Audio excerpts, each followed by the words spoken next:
دوستو، اپنی پریشانیاں، اپنی تکلیفیں، اپنی مصیبتوں کی پوٹلیاں اپنے سامنے نہ رکھ کر اس کا حل سوچا کرو، انہیں خود زور لگا کر حل کرنے کی کوشش نہ کیا کرو، بلکہ ان تمام معاملات کو، اپنی تمام پریشانیوں کو، مصیبتوں کو، تکلیفوں کو، ان پوٹلیوں کو اللہ تبارک و تعالیٰ کے حضور پیش کر دیا کرو، اللہ کے پاس بھیج دیا کرو۔ کس طرح؟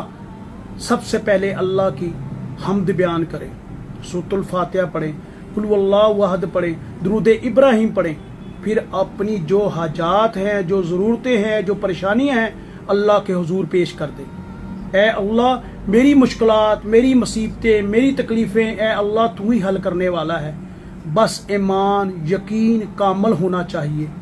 آپ کے یقین اور ایمان میں اتنی پختگی ہونی چاہیے کہ آپ کی زبان سے جب الفاظ نکلیں تو اللہ کے حضور وہ قبول کیے جائیں۔ حضرت عمر فاروق رضی اللہ تعالیٰ عنہ خانہ کعبہ کا طواف کر رہے تھے۔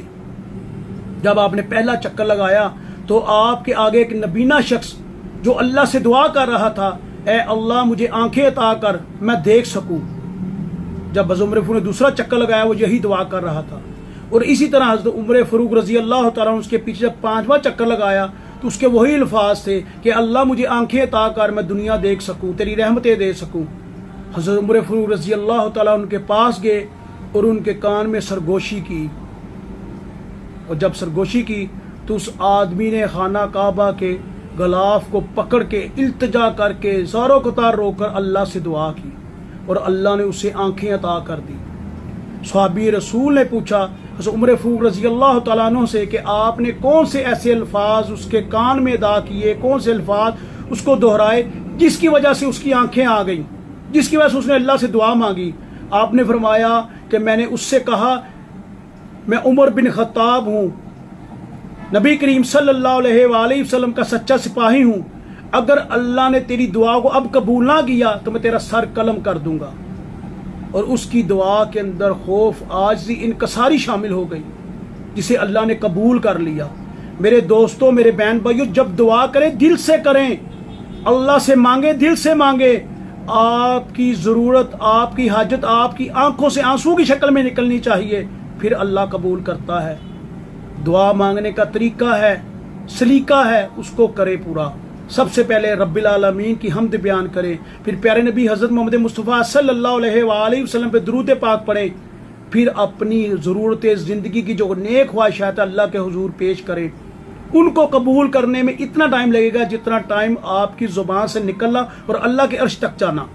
اگر کسی کی دعا اللہ قبول نہیں کرتا تو اس کو محفوظ کر لیا جائے گا، اور قیامت کے دن اس کو وہ دعائیں ریٹرن کر کے اجر کی صورت میں دی جائیں گی، اور لوگ کہیں گے کاش ہم دنیا میں ہماری ایک دعا بھی قبول نہ ہوتی کیونکہ اس کا اجر اتنا بڑا تھا۔ تو پیارے دوستو، اللہ کے حضور دعا کریں۔ رب العالمین کل کائنات کے خالق اور مالک ہیں۔ صبح سویرے اٹھیں، شب الایمان کی حدیث بارکہ ہے، حدیث نمبر 3353 ہے۔ اللہ کے نبی حضرت محمد مصطفیٰ صلی اللہ علیہ وآلہ وسلم فرمایا، صبح سویرے اٹھ کے صدقہ دیا کرو، کیونکہ بلا صدقوں سے آگے قدم نہیں جانے دیتی۔ جب کوئی بندہ صدقہ خیرات کرتا ہے تو اس کی مصیبتیں، اس کی پریشانیاں، اس کی بلائیں صدقے سے آگے نہیں جا سکتی۔ صدقہ سب سے آگے ہے، اور وہ ان بلاؤں کو، مصیبتوں کو روکتا ہے۔ بیداری کے فوراً بعد اللہ کی نماز ادا کریں، حمد بیان کریں، قرآن پاک پڑھیں، اور رستے میں جاتے ہوئے، آفس، دفتر، گھر سے نکلتے ہوئے اپنے ہاتھ سے کسی کو صدقہ خیرات کریں۔ صدقہ خیرات ہزاروں مصیبتوں کو ٹالتا ہے، پریشانیوں کو دور کرتا ہے، جنات کے اسیب کو روکتا ہے، ہر جادوگر کے جادو سے آپ کو محفوظ رکھتا ہے۔ اللہ کی راہ میں جو آپ کی حیثیت ہے صدقہ خیرات کریں، بے شک صدقہ خیرات بلاؤں سے ایک قدم آگے ہوتا ہے۔ اللہ ہمیں دین حق کی سمجھ عطا فرمائے۔ السلام علیکم ورحمۃ اللہ۔